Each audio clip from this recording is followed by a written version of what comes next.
அனைவருக்கும் வணக்கம். நாம் இப்போ பாண்டியன் ஸ்டோர்ஸ் சீரியலில் என்னெல்லாம் சுவாரஸ்யமான விஷயங்கள் நடக்குதுன்னு பார்க்கலாம் வாங்க. நம்ம கோமதி ஒரு வழியாக சுகன்யா பண்ண எல்லா ஃப்ராடு வேலையும் கண்டுபிடிச்சிட்டாங்க. கண்டுபிடிச்சது மட்டும் இல்லாமல் ஒரு தாய்மாமனா என்ன கடமை, அது எப்படிப்பட்ட உறவு அப்படிங்கிறது உனக்கு தெரிய மாட்டே அப்படின்னு சொல்லிட்டு சுகன்யாவை அடி வெளுன்னு வெளுத்து வாங்கிடுறாங்க நம்ம கோமதி.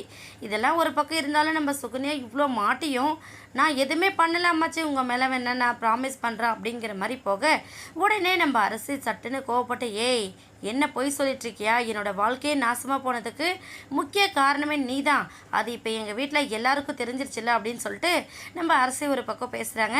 இப்படி இவங்க வீட்டுக்குள்ளே இவ்வளோ பெரிய ப்ராப்ளம் ஓடிட்டே இருக்குது.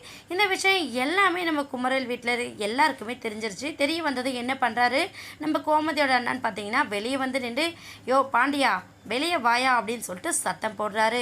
என்னடா இது, அவங்க எதுக்காக நம்மளோட பேரை சொல்லி கத்திட்டுருக்காங்க அப்படிங்கிற மாதிரி வீட்டில் இருக்கிற எல்லாருமே ரொம்ப பதட்டத்தோடு வெளியில் வராங்க.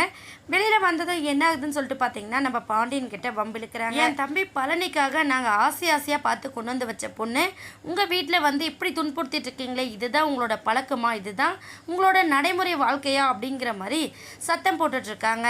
இதை பார்த்த கோமதி வந்து போதும் நிறுத்துன, சும்மா உன் இஷ்டத்துக்கு பேசிகிட்டு இருக்காத, என் வீட்டில் எந்த குறையும் இல்லாமல் தான் அவள் இருந்தா, ஆனால் உண்ட வீட்டுக்கு ரெண்டகம் பண்ணுறது எப்படி அப்படிங்கிறத நீங்கள் சொல்லி கொடுத்து தான் அவள் பண்ணிகிட்ருக்காளா அப்படிங்கிற அளவுக்கு நம்ம கோமதியுமே வெளுன்னு வெளுத்து வாங்கிட்டு இருக்காங்க தன்னோட அண்ணனுங்க அப்படின்னு சொல்லிட்டு கொஞ்சம் கூட யோசிக்காமல். ஏன் அப்படின்னு பார்த்தீங்கன்னா அந்த அளவுக்கு அண்ணன்மார் ரெண்டு பேருமே சுகன்யா மூலிமா நம்ம குடும்பத்தை பழி வாங்குறாங்க அப்படிங்கிறத தெரிஞ்சுக்கிட்டாங்க. இதுக்கப்புறம் நம்ம கோமதி என்ன பண்ண போகிறாங்க அப்படிங்கிறத வெயிட் பண்ணி பார்க்கலாம். இந்த வீடியோ உங்களுக்கு பிடிச்சிருந்தா மறக்காமல் நம்ம சேனலை சப்ஸ்கிரைப் பண்ணுங்கள். தேங்க்யூ.